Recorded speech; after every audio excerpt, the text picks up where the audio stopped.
ॐ श्री गणेशाय नमः। ऋणहर्ता गणपति स्तोत्रम्।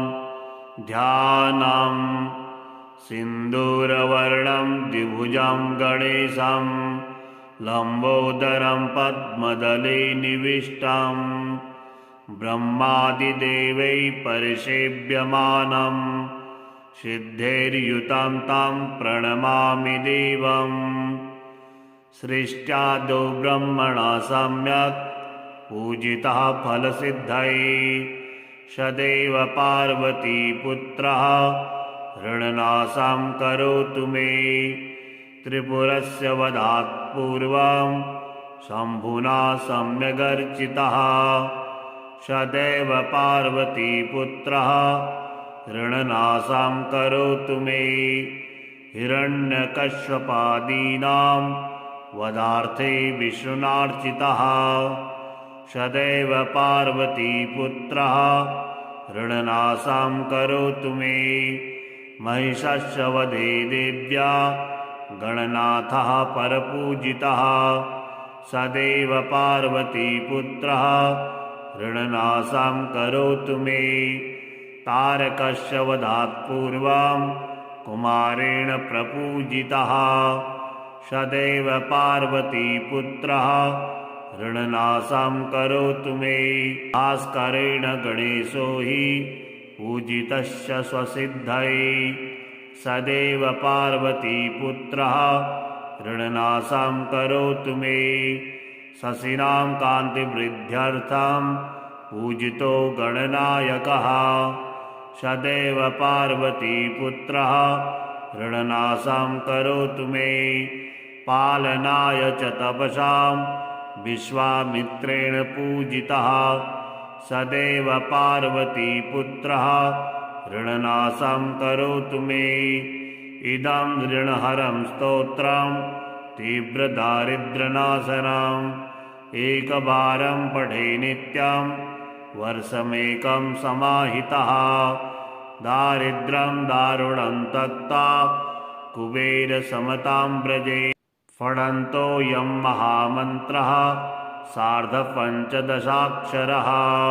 ॐ गणेशऋणं चिन्धि वरेण्यं हुं नमः फट्। इमं मन्त्रं पठेदन्ति ततश्च शुचिभावनः। एकविंशतिसङ्ख्याभिः पुरश्चरणमीरितं सहस्रावर्तनात् सम्यक् षण्मासं प्रियतां व्रजेत्। बृहस्पतिसमो ज्ञानी धने धनपतिर्भवेत्। अस्य वायुतसङ्ख्याभिः पुरश्चरणमीरितं लक्षर्मावर्तनात् सम्यक् वाञ्छितं फलमवाप्नुयात्। भूतप्रेतपिशाचानां नाशनं स्मृतिमात्रतः। सिन्दूरवर्णं द्विभुजं गणेशं लम्बोदरं पद्मदले निविष्टं ब्रह्मादिदेवैः परिसेव्यमानं सिद्धैर्युतं तं प्रणमामि देवं। सृष्ट्यादौ ब्रह्मणा सम्यक् पूजितः फलसिद्धये सदैव पार्वतीपुत्रः ऋणनाशं करोतु मे। त्रिपुरस्य वधात् पूर्वं शम्भुना सम्यगर्चितः सदैव पार्वतीपुत्रः ऋणनाशं करोतु मे। हिरण्यकश्यपादीनां वधार्थे विष्णुनार्चितः सदैव पार्वतीपुत्रः ऋणनाशं करोतु मे। महिषस्य वधे देव्या गणनाथः परपूजितः सदैव पार्वतीपुत्रः ऋणनाशं करोतु मे। तारकस्य वधात् पूर्वं कुमारेण प्रपूजितः सदैव पार्वतीपुत्रः ऋणनाशं करोतु मे। भास्करेण गणेशो हि पूजितस्य स्वसिद्धये सदैव पार्वतीपुत्रः ऋणनाशं करोतु मे। शशिनां कान्तिवृद्ध्यर्थं पूजितो गणनायकः सदैव पार्वतीपुत्रः ऋणनाशं करोतु मे। पालनाय च तपसां विश्वामित्रेण पूजितः सदैव पार्वतीपुत्रः ऋणनाशं करोतु मे। इदं ऋणहरं स्तोत्रं तीव्रदारिद्र्यनाशनम् एकवारं पठे नित्यं वर्षमेकं समाहितः। दारिद्र्यं दारुणं तत्ता कुबेरसमतां व्रजे। फणन्तोऽयं महामन्त्रः सार्धपञ्चदशाक्षरः। ॐ गणेशऋणं चिन्धि वरेण्यं हुं नमः फट्। इमं मन्त्रं पठेदन्ति ततश्च शुचिभावनः। 21 पुरश्चरणमीरितं सहस्रावर्तनात् सम्यक् षण्मासं प्रियतां व्रजेत्। बृहस्पतिसमो ज्ञानी धने धनपतिर्भवेत्। अस्य वायुतसंख्याभिः पुरश्चरणमीरितं लक्षर्मावर्तनात् सम्यक् वाञ्छितं फलमवाप्नुयात्। भूतप्रेतपिशाचानां नाशनं स्मृतिमात्रतः। सिन्दूरवर्णं द्विभुजं गणेशं लम्बोदरं पद्मदले निविष्टं ब्रह्मादिदेवैः परिसेव्यमानं सिद्धैर्युतं तं प्रणमामि देवम्। सृष्ट्यादौ ब्रह्मणा सम्यक् पूजितः फलसिद्धये सदैव पार्वतीपुत्रः ऋणनाशं करोतु मे। त्रिपुरस्य वधात् पूर्वं शम्भुना सम्यगर्चितः सदैव पार्वतीपुत्रः ऋणनाशं करोतु मे। हिरण्यकश्यपादीनां वधार्थे विष्णुनार्चितः सदैव पार्वतीपुत्रः ऋणनाशं करोतु मे। महिषस्य वधे देव्या गणनाथः परपूजितः सदैव पार्वतीपुत्रः ऋणनाशं करोतु मे। तारकस्य वधात् पूर्वं कुमारेण प्रपूजितः सदैव पार्वतीपुत्रः ऋणनाशं करोतु मे। भास्करेण गणेशो हि पूजितस्य स्वसिद्धये सदैव पार्वतीपुत्रः ऋणनाशं करोतु मे। शशिनां कान्तिवृद्ध्यर्थं पूजितो गणनायकः सदैव पार्वतीपुत्रः ऋणनाशं करोतु मे। पालनाय च तपसां विश्वामित्रेण पूजितः सदैव पार्वतीपुत्रः ऋणनाशं करोतु मे। इदं ऋणहरं स्तोत्रं तीव्रदारिद्र्यनाशनम् एकवारं पठे नित्यं वर्षमेकं समाहितः। दारिद्र्यं दारुणं तत्ता कुबेरसमतां व्रजे। फणन्तोऽयं महामन्त्रः सार्धपञ्चदशाक्षरः। ॐ गणेशऋणं चिन्धि वरेण्यं हुं नमः फट्। इमं मन्त्रं पठेदन्ति ततश्च शुचिभावनः। 21 पुरश्चरणमीरितं सहस्रावर्तनात् सम्यक् षण्मासं प्रियतां व्रजेत्। बृहस्पतिसमो ज्ञानी धने धनपतिर्भवेत्। अस्य वायुतसंख्याभिः पुरश्चरणमीरितं लक्षर्मावर्तनात् सम्यक् वाञ्छितं फलमवाप्नुयात्। भूतप्रेतपिशाचानां नाशनं स्मृतिमात्रतः।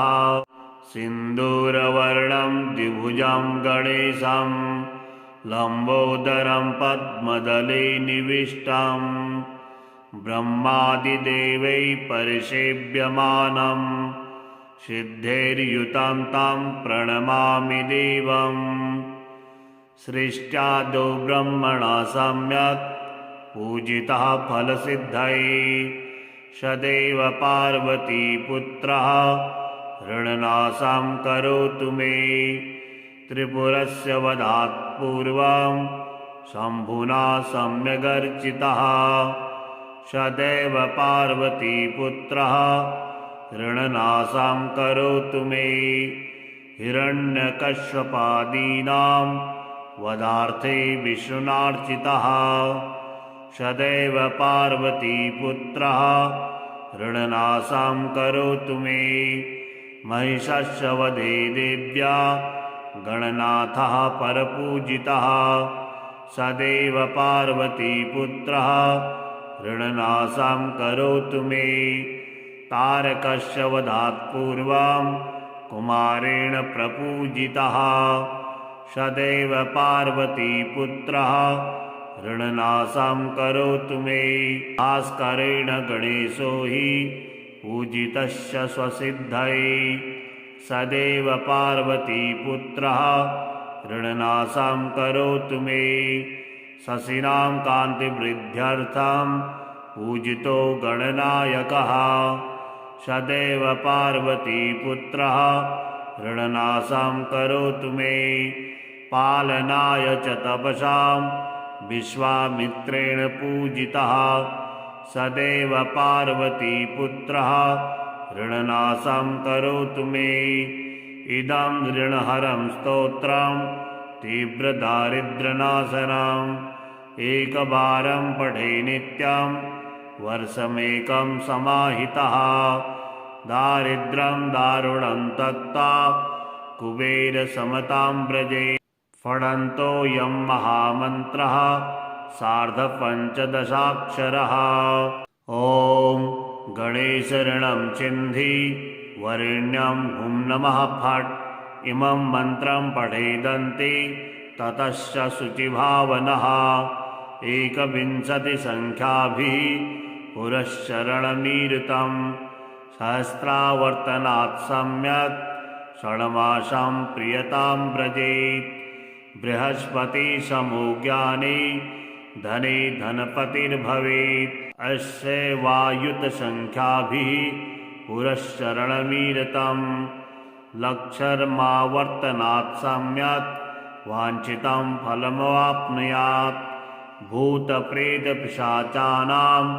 नाशनं स्मृतिमात्रतः सिन्दूरवर्णं द्विभुजं गणेशं लम्बोदरं पद्मदले निविष्टं ब्रह्मादिदेवैः परिसेव्यमानं सिद्धैर्युतं तं प्रणमामि देवम् सृष्ट्यादौ ब्रह्मणा सम्यक् पूजितः फलसिद्धये सदैव पार्वतीपुत्रः ऋणनाशं करोतु मे त्रिपुरस्य वधात् पूर्वं शम्भुना सम्यगर्चितः सदैव पार्वतीपुत्रः ऋणनाशं करोतु मे हिरण्यकश्यपादीनां वधार्थे विष्णुनार्चितः सदैव पार्वतीपुत्रः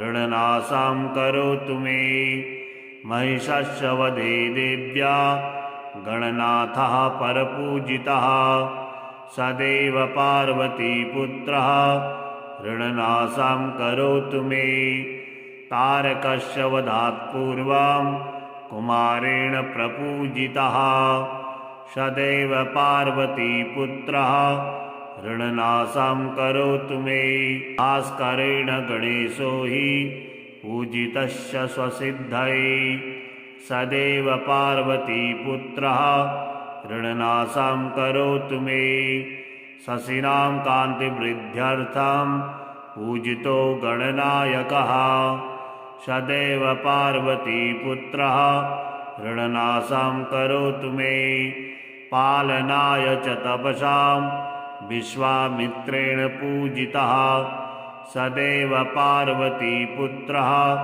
ऋणनाशं करोतु मे। इदं ऋणहरं स्तोत्रं तीव्रदारिद्र्यनाशनम् एकवारं पठे नित्यं वर्षमेकं समाहितः। दारिद्र्यं दारुणं तत्ता कुबेरसमतां व्रजे। फणन्तोऽयं महामन्त्रः सार्धपञ्चदशाक्षरः। ॐ गणेशऋणं चिन्धि वरेण्यं हुं नमः फट्। इमं मन्त्रं पठेदन्ति ततश्च शुचिभावनः। 21 पुरश्चरणमीरितं सहस्रावर्तनात् सम्यक् षण्मासं प्रियतां व्रजेत्। बृहस्पतिसमो ज्ञानी धने धनपतिर्भवेत्। अस्य वायुतसंख्याभिः पुरश्चरणमीरितं लक्षर्मावर्तनात् सम्यक् वाञ्छितं फलमवाप्नुयात्। भूतप्रेतपिशाचानां नाशनं स्मृतिमात्रतः। सिन्दूरवर्णं द्विभुजं गणेशं लम्बोदरं पद्मदले निविष्टं ब्रह्मादिदेवैः परिसेव्यमानं सिद्धैर्युतं तं प्रणमामि देवम्। सृष्ट्यादौ ब्रह्मणा सम्यक् पूजितः फलसिद्धये सदैव पार्वतीपुत्रः ऋणनाशं करोतु मे। त्रिपुरस्य वधात् पूर्वं शम्भुना सम्यगर्चितः सदैव पार्वतीपुत्रः ऋणनाशं करोतु मे। हिरण्यकश्यपादीनां वधार्थे विष्णुनार्चितः सदैव पार्वतीपुत्रः ऋणनाशं करोतु मे। महिषस्य वधे देव्या गणनाथः परपूजितः सदैव पार्वतीपुत्रः ऋणनाशं करोतु मे। तारकस्य वधात् पूर्वं कुमारेण प्रपूजितः सदैव पार्वतीपुत्रः ऋणनाशं करोतु मे। भास्करेण गणेशो हि पूजितस्य स्वसिद्धये सदैव पार्वतीपुत्रः ऋणनाशं करोतु मे। शशिनां कान्तिवृद्ध्यर्थं पूजितो गणनायकः सदैव पार्वतीपुत्रः ऋणनाशं करोतु मे। पालनाय च तपसां विश्वामित्रेण पूजितः सदैव पार्वतीपुत्रः ऋणनाशं करोतु मे। इदं ऋणहरं स्तोत्रं तीव्रदारिद्र्यनाशनम् एकवारं पठे नित्यं वर्षमेकं समाहितः। दारिद्र्यं दारुणं तत्ता कुबेरसमतां व्रजे। फणन्तोऽयं महामन्त्रः सार्धपञ्चदशाक्षरः। ॐ गणेशऋणं चिन्धि वरेण्यं हुं नमः फट्। इमं मन्त्रं पठेदन्ति ततश्च शुचिभावनः। 21 पुरश्चरणमीरितं सहस्रावर्तनात् सम्यक् षण्मासं प्रियतां व्रजेत्।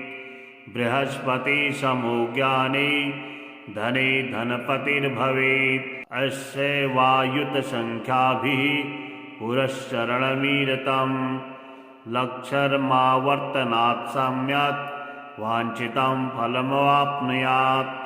भूतप्रेतपिशाचानां नाशनं स्मृतिमात्रतः।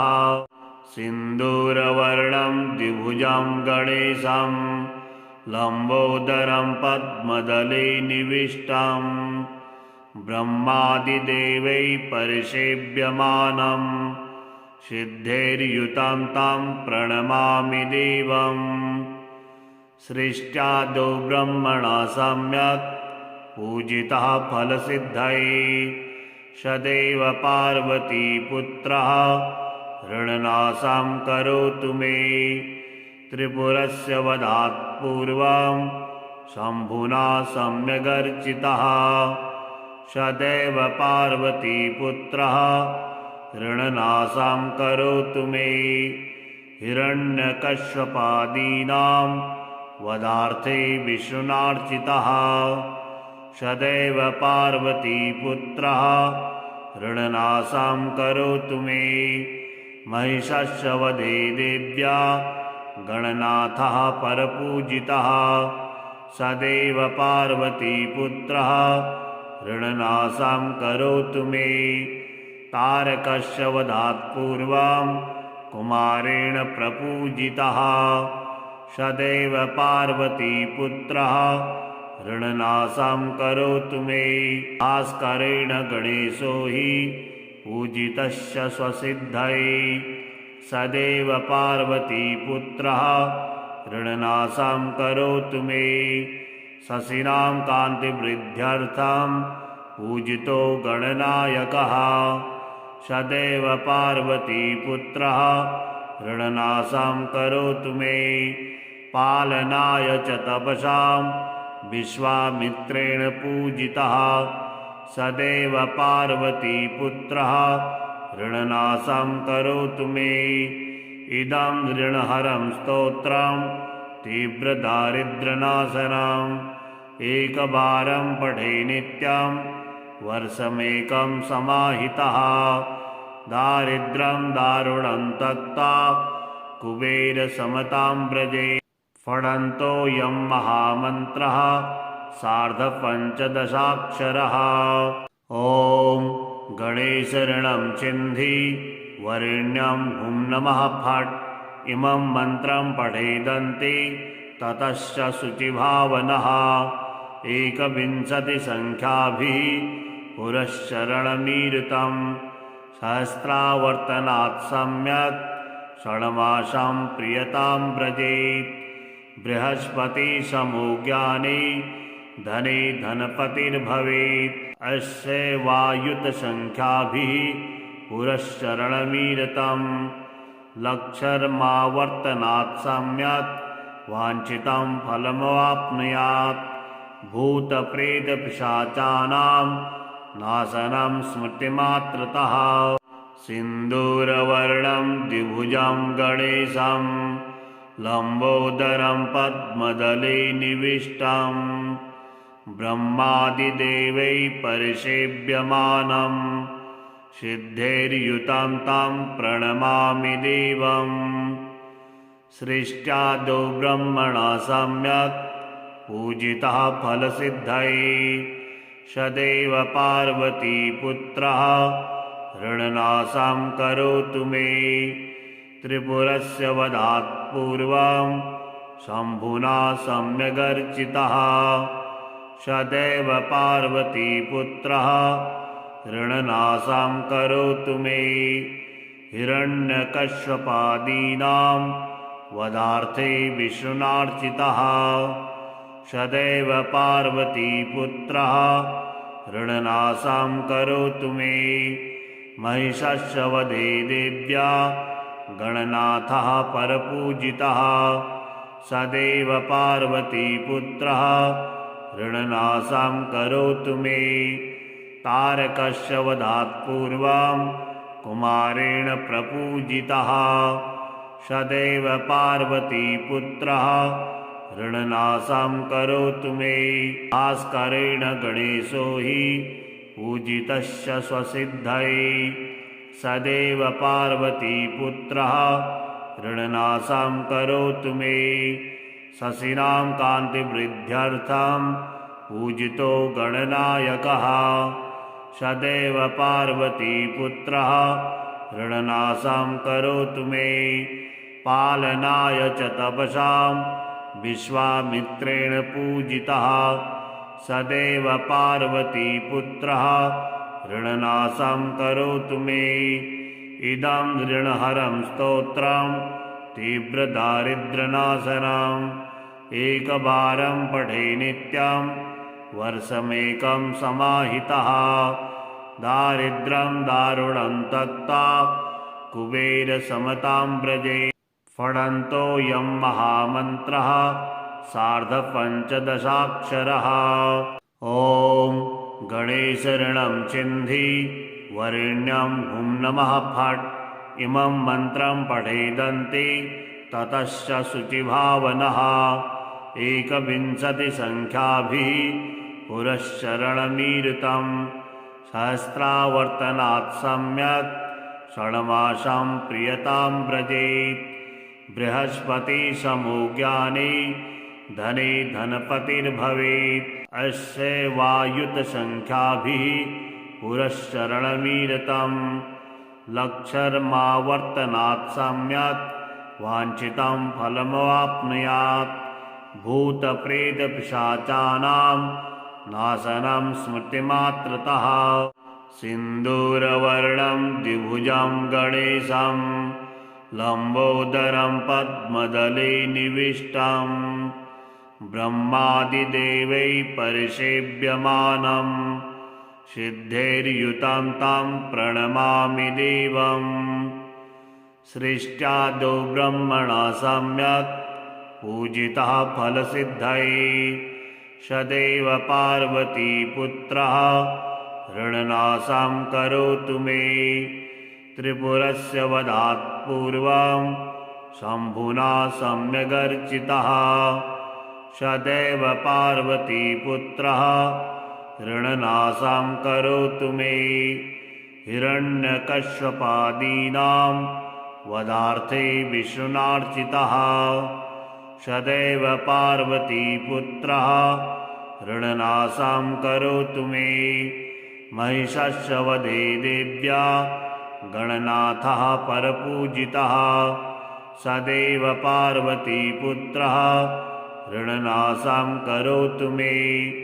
तारकस्य वधात् पूर्वं कुमारेण प्रपूजितः सदैव पार्वतीपुत्रः ऋणनाशं करोतु मे भास्करेण गणेशो हि पूजितस्य स्वसिद्धये सदैव पार्वतीपुत्रः ऋणनाशं करोतु मे शशिनां कान्तिवृद्ध्यर्थं पूजितो गणनायकः सदैव पार्वतीपुत्रः ऋणनाशं करोतु मे पालनाय च तपसां विश्वामित्रेण पूजितः सदैव पार्वतीपुत्रः ऋणनाशं करोतु मे इदं ऋणहरं स्तोत्रं तीव्रदारिद्र्यनाशनम् एकवारं पठे नित्यं वर्षमेकं समाहितः दारिद्र्यं दारुणं तत्ता कुबेरसमतां व्रजे फणन्तोऽयं महामन्त्रः सार्धपञ्चदशाक्षरः।